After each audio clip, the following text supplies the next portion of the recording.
held the bird and I felt that energy, what went into my mind was, this is perhaps like the transition that we are on, and we are not aware that there is a war going on that is affecting this planet, this solar system, and beyond. And it is a war of species of other intelligence that our government has known are real since World War II. There's no question about it in my mind. During World War II, I am convinced that General Dwight David Eisenhower was given a briefing. And in that briefing, he was introduced to the statement that World War II was, and for him it would have been, is, an extraterrestrial war fought through human bodies. And my goal today is not to start out with anything that is depressing. It is that I think the same cycles of the same war energy are happening now. And that there is something about learning and growing to be able to generate and feel the kind of energy that I experienced just before talking today. It's all fresh. I think it is our soul. I think our soul is a form of plasma. And that's not the subject of what I'm presenting today, but it is becoming increasingly the context in which not only am I doing interviews with people who would say the same words, but something highly important is now at stake in all directions on the earth, and we are being deliberately kept dumb and blind from it. Now, I could have picked a lot of different subjects. This one is not gory, but it's not beautiful. But it's in this context of what is happening to this planet, this moon, this solar system, in relationship to other intelligences who have been fighting over this for literally 270 million years. And it was about 2 weeks ago, and I was trying to prepare for coming here to do the various facets of different types of speeches and subjects. And I was searching my own whistleblower files kept in a garage where I have stored correspondence from police, military, and intelligence sources since May of 1980, quite literally. It's odd that we're juxtaposed with guitar too. It's so beautiful. The whole thing is becoming quite bizarre. Let's be here in this room. In the context. We are trying to break into frequencies that will help us.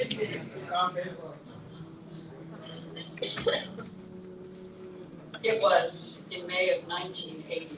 That is exactly when my TV documentary, Strange Harvest, was beginning as the beginning of research, and I knew so little.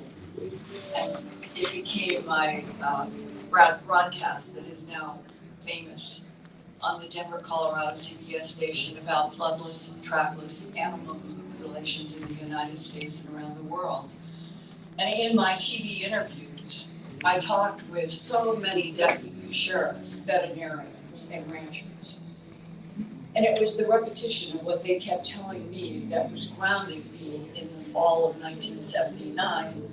As a person by then, I had graduated from Stanford University in 1968 with a master's degree in communication. And I had made documentaries for the Stanford Medical Center, the Stanford Linear Accelerator, SLAC. And I saw my life going in front of me as I was going to be a science producer, documentaries. That's what I wanted to do. And when I think back, that I had a kind of perfect launch for what I thought my life would be. But frankly, outside of astronomy clubs and rocket societies in which I was always the only girl, all guys, I associate men as being a help. I associate men with their muscles, being able to lift things that I couldn't lift. And the idea that from graduation in 1968, that one decade later, in September of 1979, that I would be being introduced to a subject of animal mutilations around the world, in which there was no blood at the excisions. In surgical necropsy, entire large hearts, 9 by 12 by 11 inches, would be found missing from inside of the chest, a 2,000-pound bull, a 1,700-pound steer.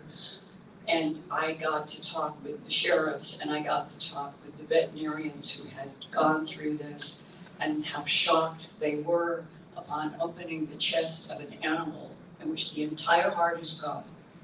There's not one drop of moisture. Everything is dry to the touch. Sheriff Tex Graves in Colorado said that when he saw the first one with the vet, that he had glasses on and he took his glasses off and put them back on, not believing what they were seeing.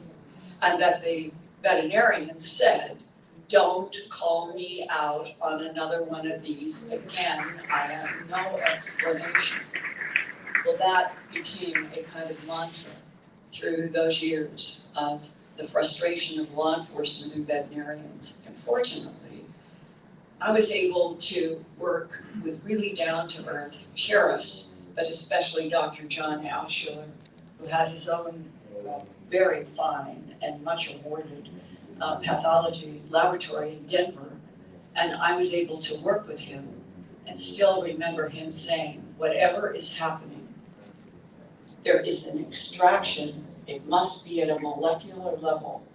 It must be a frequency that is literally taking out the entire heart organ, but not as an organ coming through the body, and in some frequency that he didn't understand. In addition to missing organs inside of bodies that had no surgery, many eyewitnesses, right from the beginning, were reporting seeing unidentified lights and beams above pastures where animals were found dead with, and there was always this classic excision of various parts of the body that in about an hour from here, I'm going to share with you my most recent and I think critical interview with Whitley Strieber, who has now, I think, hit the right words, the right information about not only how this was being done, but why. So I'm working my way to it there. The pattern of the excisions alone was the same to most animals. Ear missing, eye missing, jaw flesh, tongue, genitals, and core. Over and over and over again, all over the United States, Canada, around the world in both hemispheres. And the other big thing on my very first cases that hit me is that we were on very dry land and there were no tracks around the animal, including the animal's own hooves, none, no tracks of any kind. And as I worked with Dr. Alschuler, who confirmed that in the excision cut lines of the mutilated animals, the blood and collagen were cooked by unknown technology. And one anonymous 3-page hand-typed letter that was signed, quote, an MJ12 Insider, came to me signed that way. And it came through hard mail to me at the station. The letter had a list of extraterrestrial types allegedly known to the United States government, including an alien planet called Serpo in the Zeta Reticuli binary star system, 39.17 light years from Earth. And I'm now going to quote from the 1992 anonymous letter about ET types known to our government and allegedly shared with President Ronald Reagan at Camp David, Maryland in January 1981. Even if I have referenced this before at Earth Files in my web or Earth Files YouTube channel or even in conferences, what I have found is that we can speak to you, let's say, a couple of hours each year. But what you're missing are the joining of all of the parts of those 4 years into the bigger whole, which is what I'm always working to do. So on this one, because I feel that we are in an extremely dangerous time on the earth, I'm going back over some things leading up to my interview with Whitley that I think are important for reminding.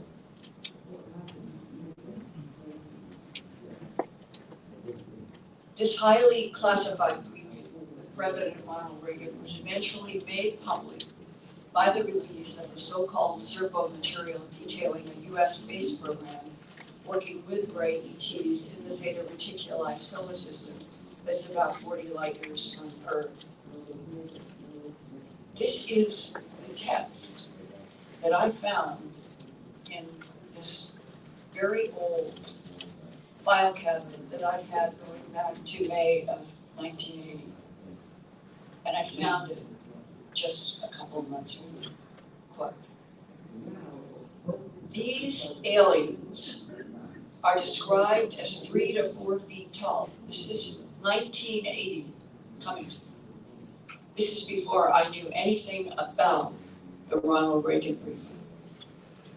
What I'm doing is dipping back into time at where I was at the beginning so that you could see how similar to even the accepted or the most controversial work today. I had samples going back that far, and it surprised me that I had forgotten that I already had some of this material. These aliens are described as 3 to 4 foot tall, gray skin, however, they always wear a tight-fitting grayish-white jumpsuit. 1980. Their eyes are large and black above a small protruded nose, small openings for ears and a slit for a mouth. Ebens do have a robot-type creature that sometimes is seen and mistaken for the Ebens. These robots are 3 to 4 foot tall and very, very much resemble the Spielberg movie rendition of E.T., the E.T. creature. Archaloids. What would be the purpose of having the gray and then these robots? I mean, confuse us? I think it is a generic part of the actual extraterrestrial world, that if we went to any 100 solar systems, we're going to find the same exact types of robots. It's like we are maybe 100 years behind some of them, and we're already being introduced to artificial intelligence that is going to replace humans. Right. And we don't have to send the biological body out to Mars and beyond.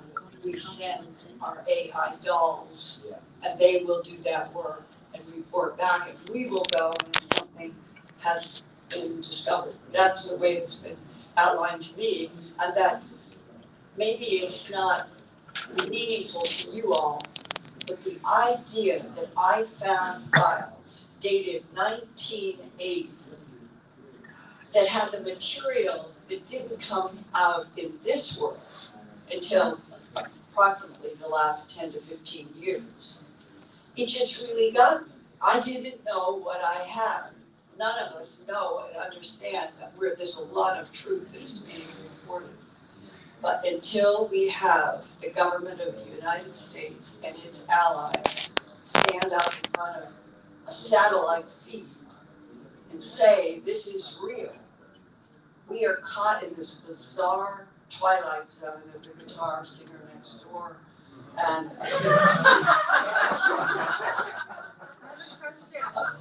a few people with computers. It is really an odd schizophrenic. I have a question back here. I don't know where I've heard this, but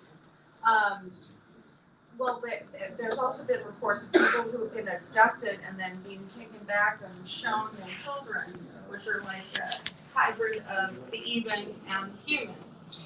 And Not many. not many, I okay. only know, I think, of 2 cases. All right, so somebody else said that the evens are us highly advanced, and that we advanced our genetics so badly that we can no longer procreate and create more evens. You know what I mean? It could be, and when I get to a certain point, I'm gonna transition over. I would like to dialogue with the audience more than normal, but I have a ways to go.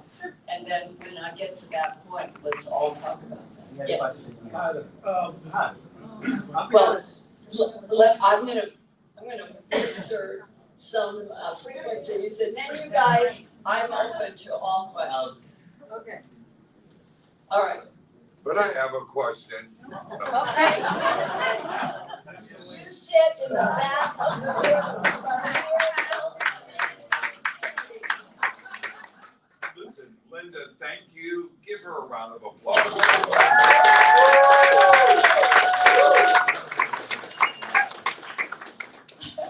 Behave.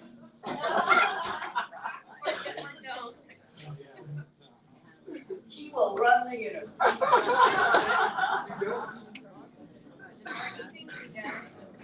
Archoloids, 5 to 6 feet tall, tan skin, always wear gray jumpsuit or two-piece spacesuits. They have the black slanted eyes and oval heads, 4 fingers, protruded ears and nose, which is significant actually, the more you learn anything that protrudes. A lot of things don't have any protrusions at all. Protruded ears and nose, these aliens are distinguished by their arms having double elbows. Their feet have 4 toes, and their ankles and feet contain just 1 large bone. These aliens have the lowest IQ of all the aliens that have visited Earth to date. Close quote. What the IQ test did they get?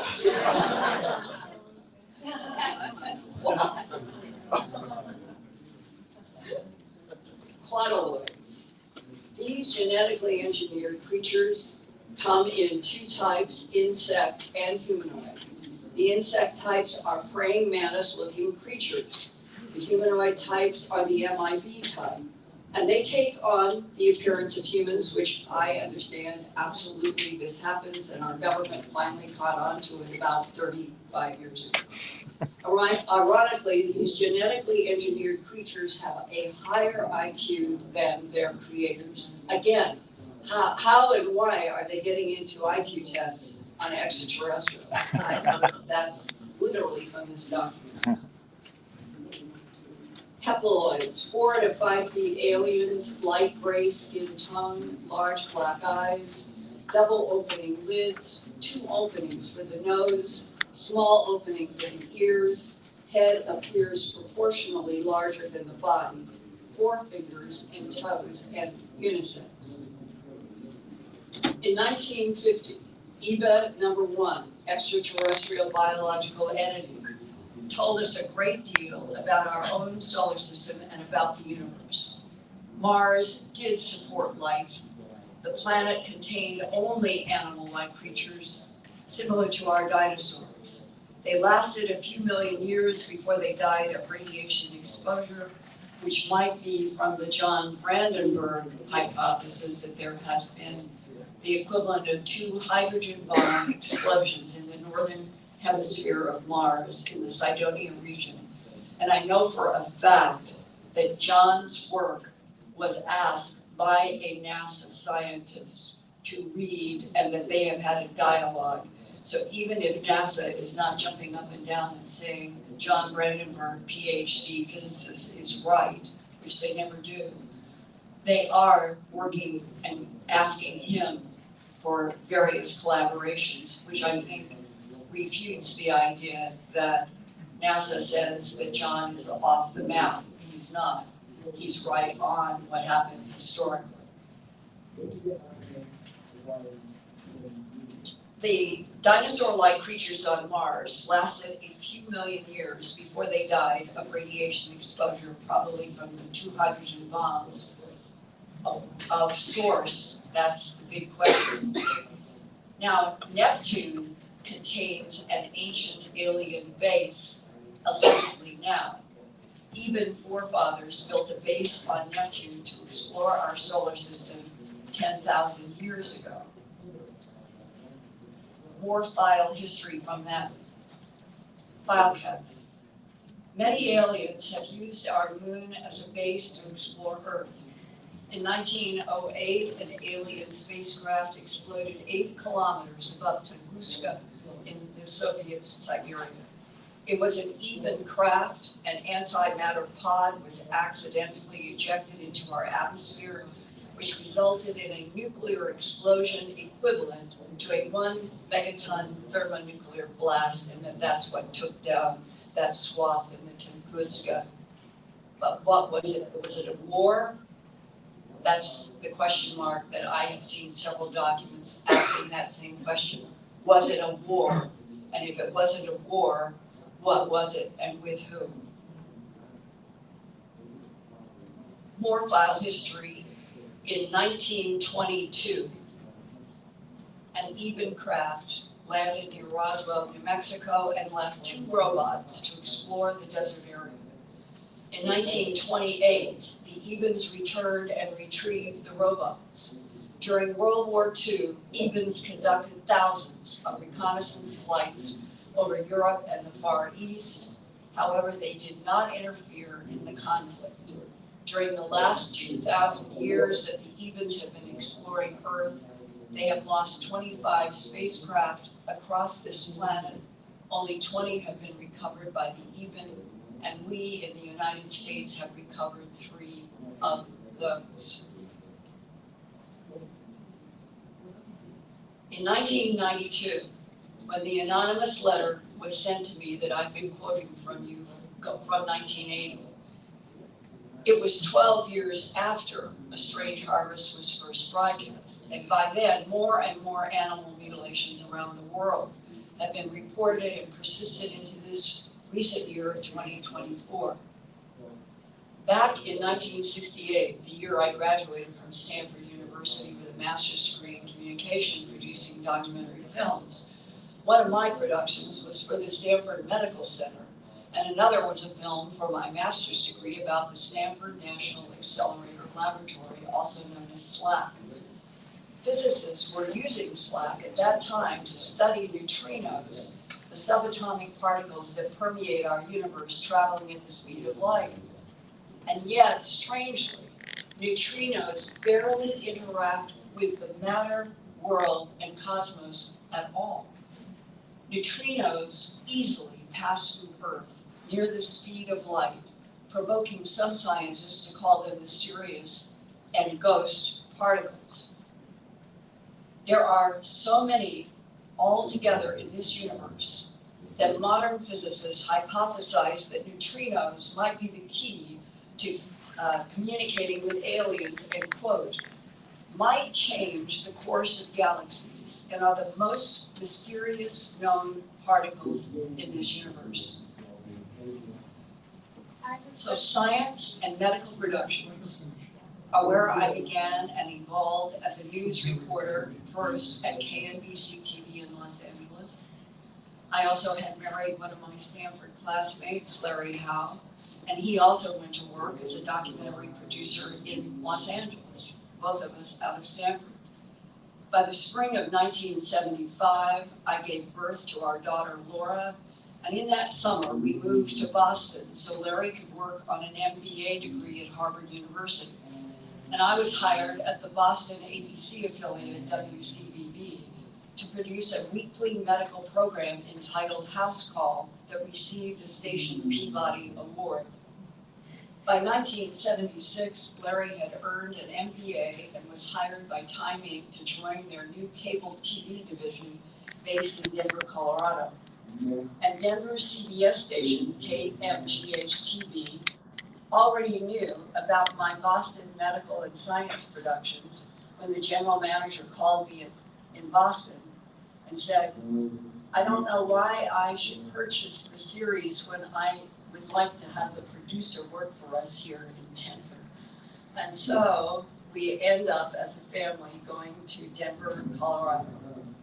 And that is where my life took a 90-degree turn in ways that right now, when I think back of every place I have been, it's incredible. And those Colorado challenges included the bloodless, trackless. Which one is that? I got a video of 15 seconds.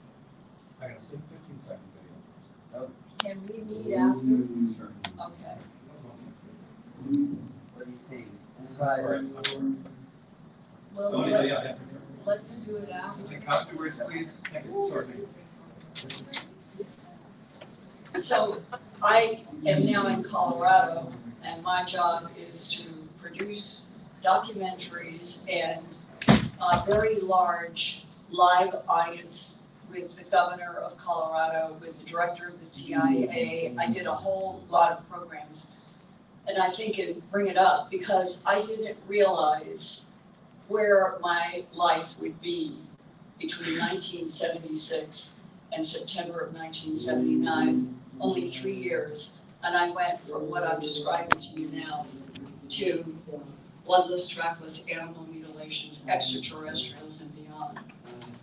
And when I did one huge live show with Governor Lamb, who was an extremely intelligent governor, really actually beloved and extremely smart to work with. And that show was also one of the very first of the headlines that began to just come like popcorn every day.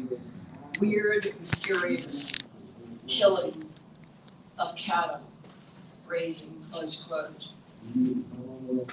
And the typical animal mutilations have jaw and nose flesh bloodlessly excised to clean white bone. The mutilated animals have cookie cutter precise circular removal of flesh around the eye and the eyeball, leaving a dry, empty eye socket. The mutilators also bloodlessly remove the tongue and genitals and core out the rectum. And this 1976 Polaroid photo was taken by Logan County, Colorado Sheriff Tex Graves on the Boudin Ranch near Sterling. Now, a lot of you will say, Linda, you've shown this to us before. The thing that happens is that I can make a presentation, and then there will be an upsurge of mutilations, and you still have people who are accepting that it's satanic cults. And it's very frustrating because the world doesn't absorb that. And the facts that I have been include government agencies, federal employees, lots of sheriffs and deputies who have said to me in 1979, we are so grateful that you are trying at least to do some pathology and report the facts. And I'm going to jump from that in 1976 to now. Dear Lou Elizondo, who I like and respect very much, 2 months ago, I think it was, that I did the Earth Files YouTube channel and did the interview with Lou. And while we were setting up and we were working on recording that interview with Lou Elizondo, he said on the connection to me in my office in Albuquerque, he said, you know what, Rita? Several of us have talked about what you have been doing since 1979.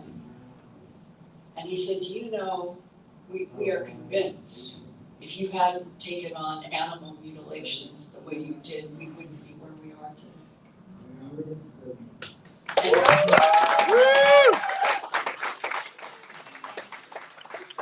Thank you.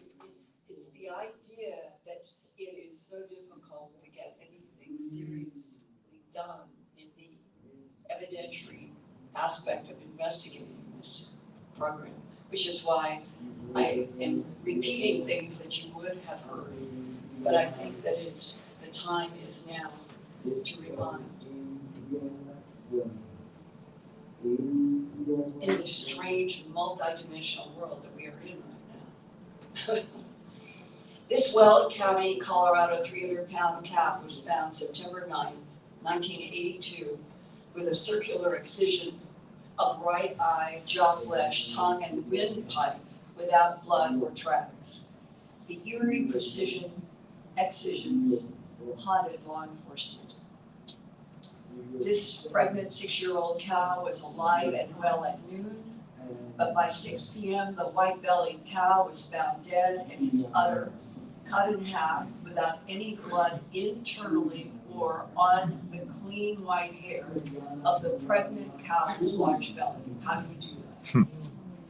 And the fetus was gone. The mutilated cow was found only 1/2 mile from the DeZoris farmhouse west of Colorado Springs and was investigated by the El Paso County Sheriff's deputy. And from the 1960s through the 1990s, hundreds of bloodless, trackless animal mutilations kept happening with cookie-cutter precision all over Colorado and in many other states and Canadian provinces. Those circles are not an individual mutilation. The circles represent on a timeline where and when the mutilations were occurring over a period of time, thousands of them. Keep that in mind when we get to Whitman, thousands of mutilations, but not on your TV. And then one day in late summer here's the world.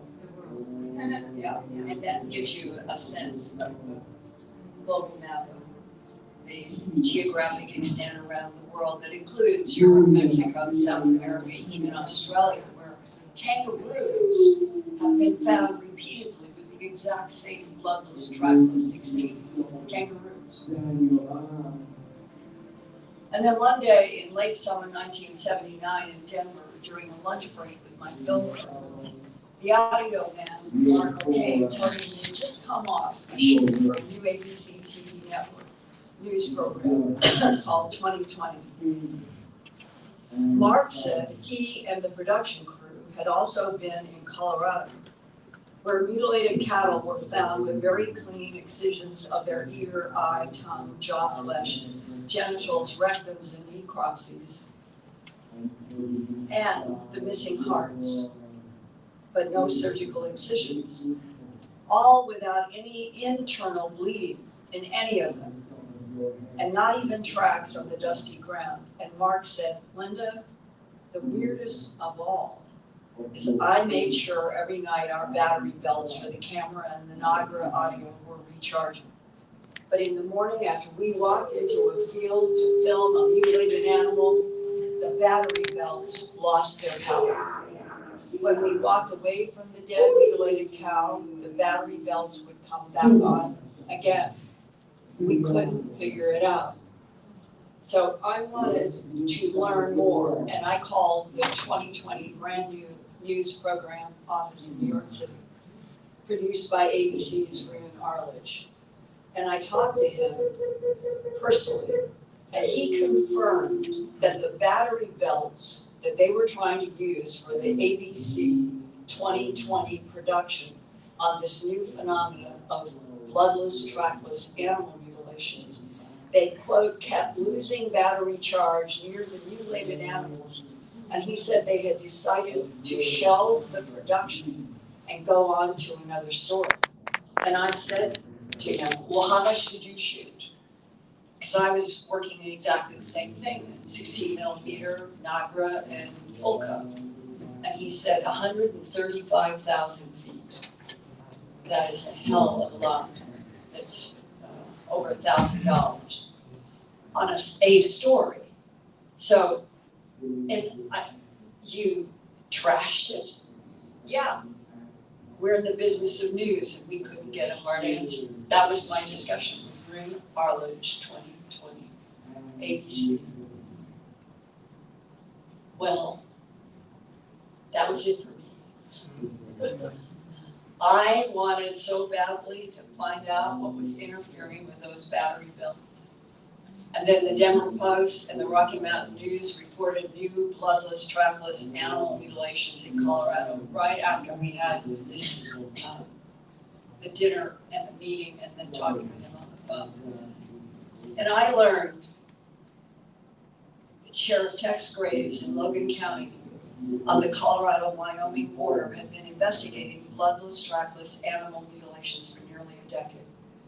So I called Sheriff Graves, and he said that he had decided to retire after 2 decades of hard work, but he invited me to visit him at his vacuum cleaner shop that he was going to do in retirement in Sterling. And it was there that he brought in his hands to me a box. And he opened it up and he said, "You may look at any or all of this as you want." And it was 166 color Polaroids that the sheriff himself had taken of bloodless, mutilated cattle. Cattle such as this Colorado rancher Dean Gillum's mutilation on September 11th, 1976. And the shadow is Sheriff Tex Graves taking the Polaroid photo. And at one point, Sheriff Graves looked straight into my eyes. I can see it, I can feel it now, like what happened with the parrot. "Linda, I'll save you some time. The perpetrators of these bloodless, trackless mutilations are creatures from the outer space," close quote. And I felt like I was hit with an electric jolt, and my gut knew that his words were true, even though that was the very first interview of any kind with somebody in law enforcement, and that is where Sheriff Tex Graves took me, said those words, and it's now 2025, February, and nothing has changed. And the saddest part of the story in standing here is that the government of the United States has still not told people the truth. It's a half a century later. That word, mutilations, was used by law enforcement since at least the 1960s because there were reports of UFOs emitting beams that ranchers saw. They saw and they reported, and Sheriff Tex Graves had been out and he had seen UFOs. He had seen the beams.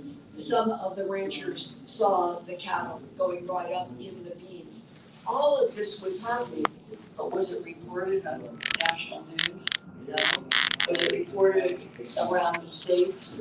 Not tremendously, but enough for people to say it's got to be a scavenger.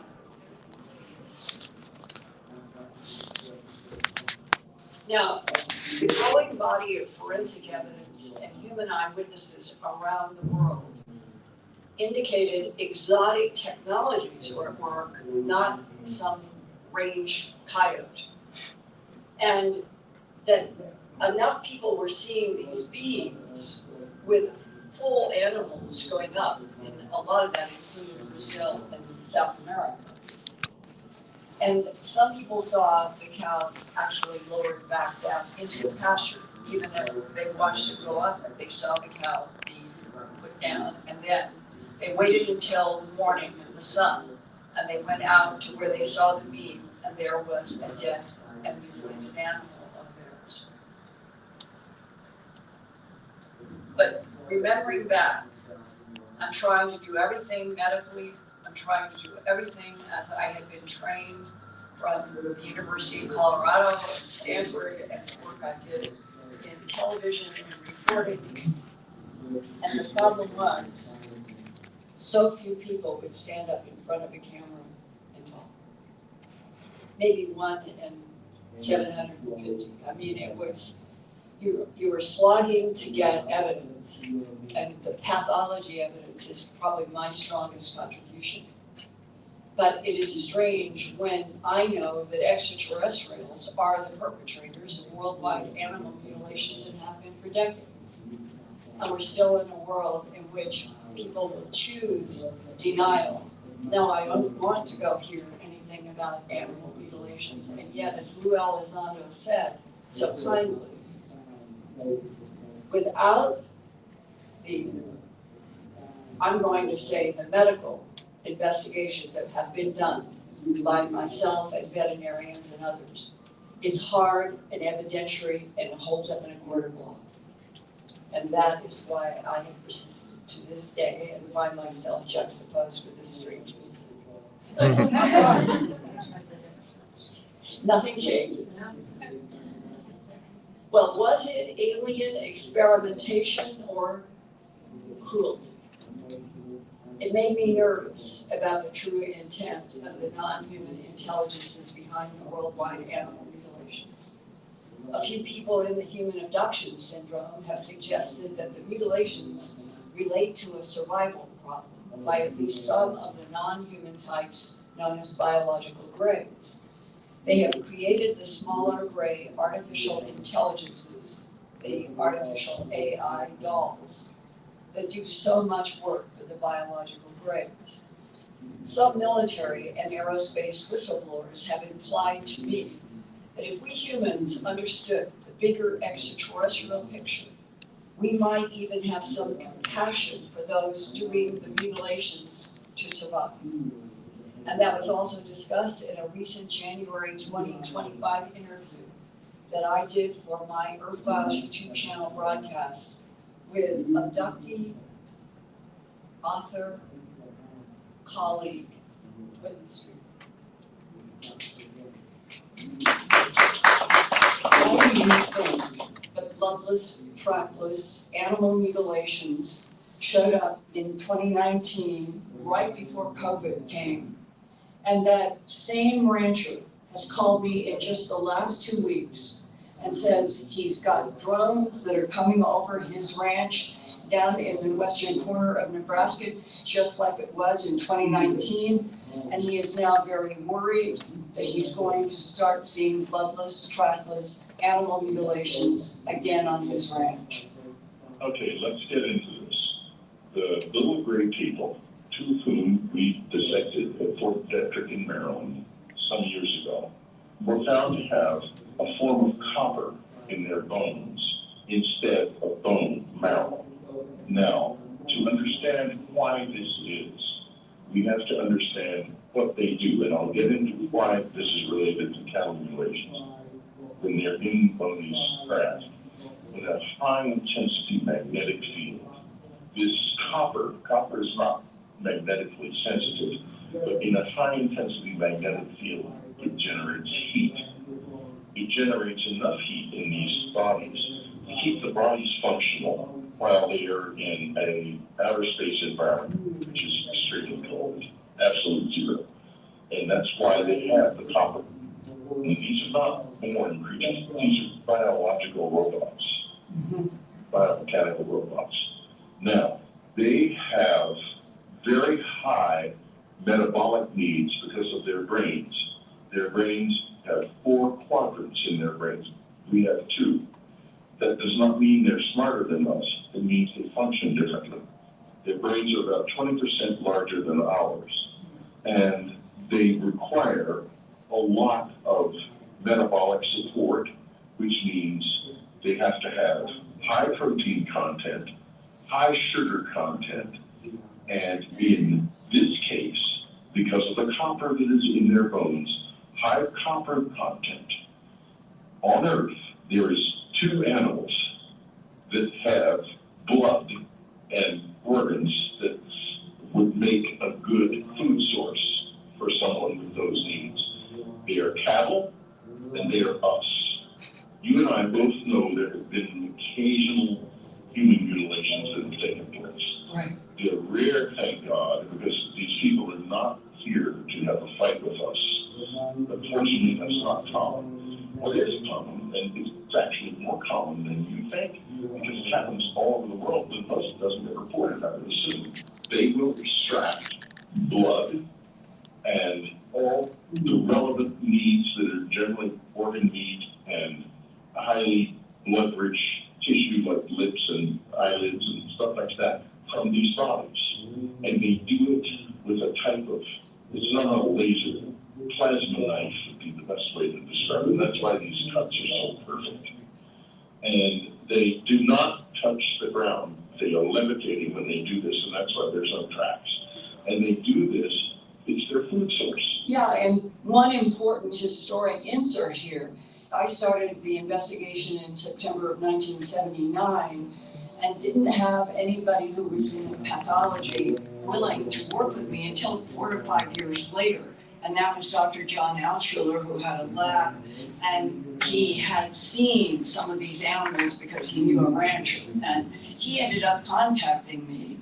And over a period of about 5 or 10 years, up to his death, he was showing that there was a point source that was highly thin, that was where the excisions were, the collagen was cooked, the hemoglobin was cooked, and that there was no instrument anywhere in the public, in the world, that could do what he was seeing and photographing and documenting. And it's that hot heat source, very narrow, taking out excisions, removing an ear, an eye, tongue, jaw, genitals, and rectum, with the collagen and the hemoglobin cooked. And that, to Dr. Altshuler, was something that he told me. He said, I think that one of the most important medical researches that I have done in my career was establishing the fact that there is something happening to these animals with a high heat source inside of the bodies where organs were removed. So plasma, it's going to be very hot, but there's more to it than that. It can be generated inside the body. It doesn't have to be penetrated necessarily from outside the body. So it's not impossible for us to understand, but it's more sophisticated than anything we have. It's not something that we won't have. We will have things like that eventually. And it was happening in the 1950s to the 1970s in thousands of cases. Well, exactly, because that's what they use. That's their tool. This is a tool they use to prepare these animals to. They're basically slaughtering the animals. They're doing it differently from the way we do, because they have different tools and different needs to extract different things from the animals. We don't care nearly as much about the blood as we do the meat. And we don't care much about the blood. We care about the meat. They care about the blood. They're not that interested in the meat.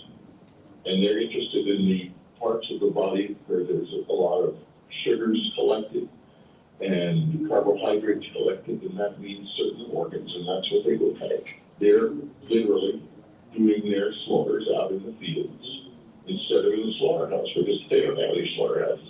Right. All of this boils down to that you have been exposed to information that extraterrestrials from another solar system who are here are the perpetrators of the bloodless, trackless animal mutilations. As Sheriff Tex Graves told me in 1979, the perpetrators of bloodless, trackless animal mutilations are creatures from outer space. The cattle rustlers. They're cattle rustlers from the beyond. I don't know where they're from. I have no idea whether they're from another planet or where they're from.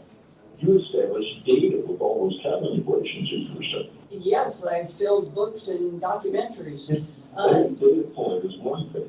Someone who's come after it and studied hundreds of data points, that's another thing entirely. Right, and they are all associated with the presence of lights moving in the sky, silver discs, lens-shaped discs, Yeah, beings.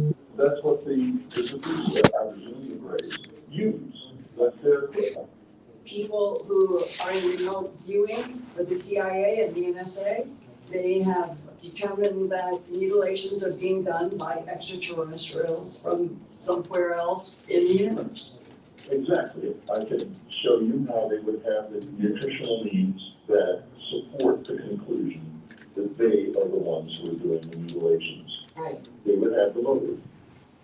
Dr. Leo Sprinkle from the University of Wyoming and I spent accumulated weeks and weeks of discussions with people that he was doing hypnosis on. And they knew about mutilations, they knew that it was extraterrestrials. What was interesting to me is that most of the eyewitnesses to an animal in a pasture in which there was a craft, and if there were a being, often they were descriptions of grays. And in a few, they were blonde-haired Nordics. And I've always found that to be extremely puzzling. I don't have an answer because I'm not aware. As you know, in An Alien Harvest, my first book, it's huge. And it's filled with illustrations, which are in many ways the only source of seeing what other humans have seen and interacted with or what they draw. Those books are important historical documents, and they're very important to understanding the Greys and what they do. I do know that the body, the anatomy, and the morphology of the Greys, the non-biological Greys that don't have reproductive organs, fit the needs to take high copper content blood and organs that are rich in carbohydrates. They need that nutrition. And I think that we can safely assume that they therefore have a plasma knife because that is how those cuts are made. And also that they can generate that same energy inside the body if necessary, because that happens. Why would the manipulators, the prime Greys, why would they end up needing blood from Earth? Because they're here. They need to extract nutrients from the planet that they are present on. It means that whatever their supply lines are, they're too long for them to conveniently bring anything from home, wherever they come from. Either their supply lines are too long or they can't bring it across. They need food, and that's why they do this. I think the government let them in. I think there was some sort of an agreement, and they let them in basically with the expectation that they would eventually, on their own terms and on their own time, they would come into contact with us, the Americans, and presumably others